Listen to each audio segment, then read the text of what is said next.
stop. A family shop. Think Thayer. Come on, let's get rolling. Come on, let's get moving. Think Thayer.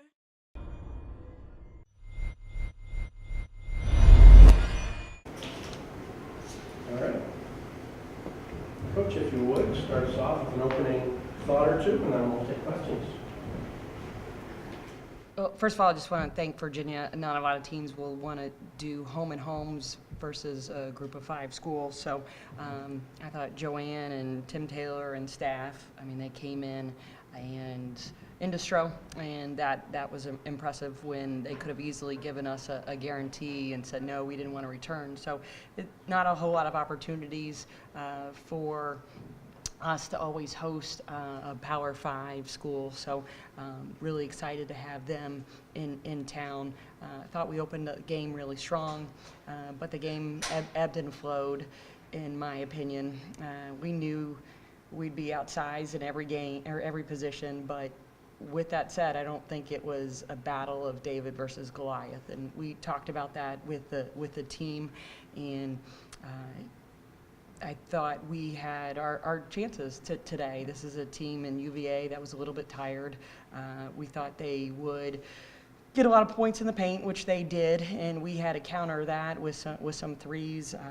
We have great guard scorers, in my opinion, and yet we've been led by a strong post play, in particular by Abby Siefer, and UVA did a nice job of neutralizing our post game as well, so it did force us to take a lot of outside shots. But with that said, I still felt confident because we can get scores from any one of our 5 wings, no matter what age they are.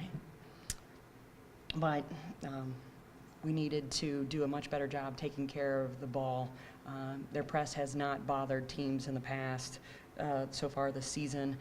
Their buzz defense has, yet they decided to go more man-to-man against us than their buzz half-court trapping defense, which we prepared for both for this game in particular. But we've got to do a much better job taking care of the ball. There were times where their press was very porous and we could go 94 feet without making a pass and just using some change of speed. But there's times where we got rattled a little bit and made some unforced turnovers, in my opinion. But you're one rebound away from out-rebounding a kid, or out-rebounding a team that's taller than us in every position, as I said. But running a handful of plays there at the end, try and draw some foul, because I know we're a better foul shooting team than they are. I thought our percentage at the arc could have been better, because I think we can shoot the ball well from the arc, and we needed to do 2 of those things as well. I knew our kids would rebound the ball well today, but it was a great environment for our fans. Just huge shout out to the Falcon Marching Band for coming today. But just disappointed because I know we can play better. And that game, in my opinion, should have come down to last 5 minutes of the fourth quarter, and it didn't. So it's a 2-possession game at halftime. 2-possession game kind of a couple minutes into the third, and we got stuck and had trouble scoring. And to their credit, I mean, their switching man-to-man defense was good, but I still think that game should have come down to the fourth quarter and play it from there, in my opinion.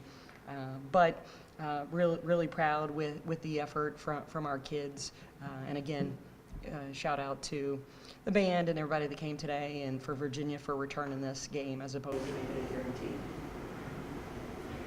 Do we oversimplify this game when we say, once you guys got hit with the turnovers and struggled with the threes, that's where it fell apart? I think so. I think that's an easy way to put it, because like I said, we rebounded the ball fine, missed a handful of threes that I know we can make, got outscored in the paint. And that was big. And again, they did a good job of neutralizing our post players. But again, we're trying to draw some fouls at the end there just to get us to the line so we can set up in our press, because our press and half court zone defense, I mean, they were scoring late in the shot clock, and I was really happy with that. throughout most of the game, but we had trouble scoring today. And credit them, but I know we could hit more shots than that, and I think our kids know that too as well, but try to change some things up later at the end to get us to the foul line, because they were calling it tight, and we were making foul shots, so we were unable to draw some fouls there late to cut into it. But again, I really felt like this game coming into today, I knew it'd come in fourth quarter. My vision was it'd be tied going into the fourth, and then we were going to play on to see who was fresher. And I know they had a heartbreaking loss the other night at Northwestern. Are getting ready to go in exams. Our kids were fired up with UVA coming into town, but yeah. So yes, long answer, but you hit the nail on the head. Points in the paint and too many unforced turnovers. Will you talk a little bit about the first quarter offensively? Because obviously you're making shots, forcing them into misses, and it got a loud crowd into it and gave you a little emotion there. It was. We came out fired up, and I thought we really controlled the first quarter, But that's something where, they countered punched, and they came out and they flipped the coin in the second quarter, and we go down at halftime by 2 buckets. And so with the first possession of the second half, I thought we could cut into that right away. But their pressure and really deterred that. But we had trouble scoring, and we got to figure that out, because I think we can score against that team, but obviously we didn't today. But again, huge shout out to them. They executed by taking away a lot of our inside points, which we needed. We needed to shoot the ball well throughout. It was good. When you kept mentioning the points in the paint, you kind of expected the 36 they would get. Mm-hmm. Your hope, I guess, or if I'm understanding you correctly, was to do more than 10. Was to you know what I'm saying? I'm not trying to insult you.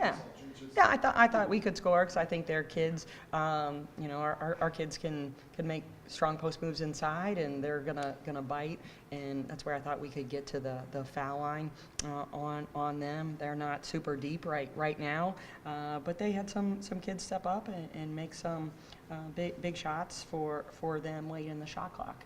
In my opinion, that really kind of took the wind out of our sails. But credit our kids. I thought they played hard, fought hard. They pressed.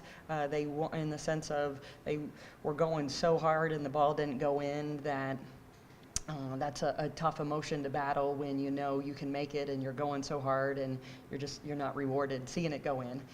But I'm confident and that we'll be able to get some other results in the future and be rewarded by that ball going through the hoop.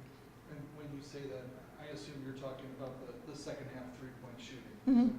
So Yeah. would you agree they're good looks that just aren't going in? Yeah, I thought they were good looks. They look good to me. I think they look good to our almost 2,000 fans tonight as well. But we want to shoot it, and I know we can shoot it. As I said, we got 2 capable point guards, got five wings that can fill up the hoop anytime, and we didn't get it done today. So again, I really looking into the crystal ball before this game, I thought it was going to be nip and tuck going into the fourth quarter, and we were going to see who was fresher, and then really ride that wave of energy from the fans that were here today. Looking at the first quarter, seeing a glimpse of the potential I guess you guys have, things you've been able to do. How reassuring is that to see that as you get deeper into the schedule through the future as well?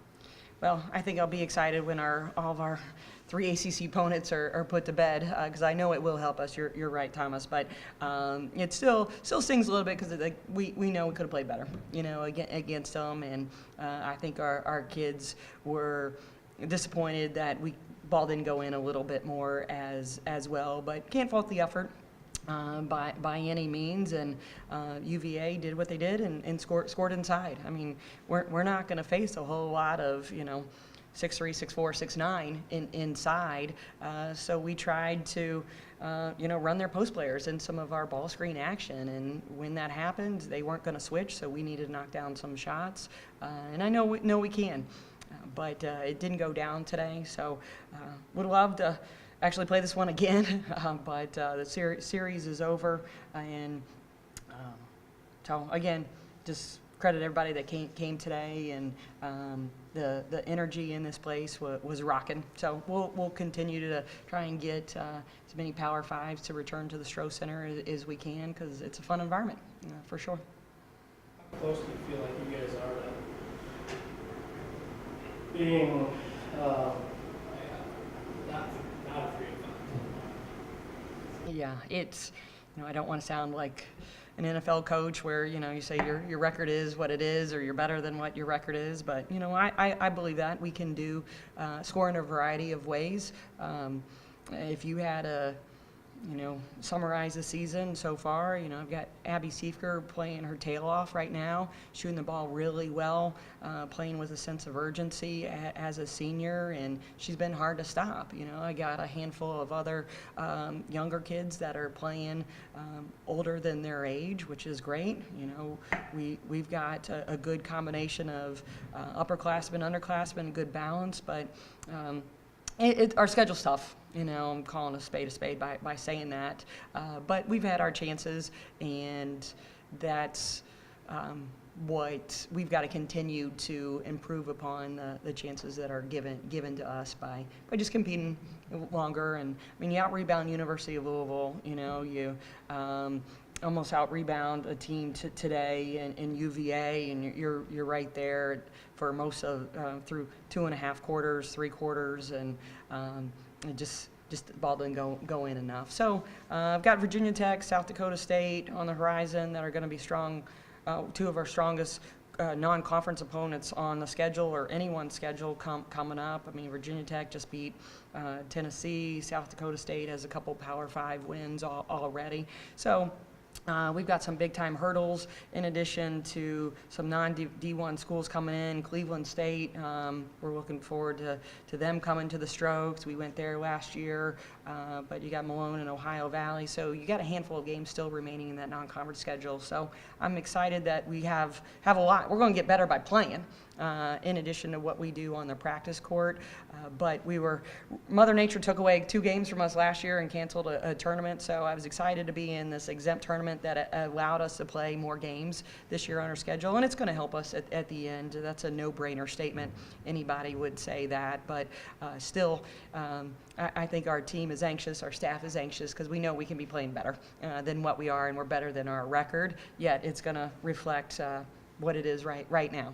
So with that said, we've got a short turnaround for Ohio Valley coming in here this Wednesday, and we've got to be ready for them. They've got a Division I post player right now who's a non-traditional student who is legit, so we've got to be ready.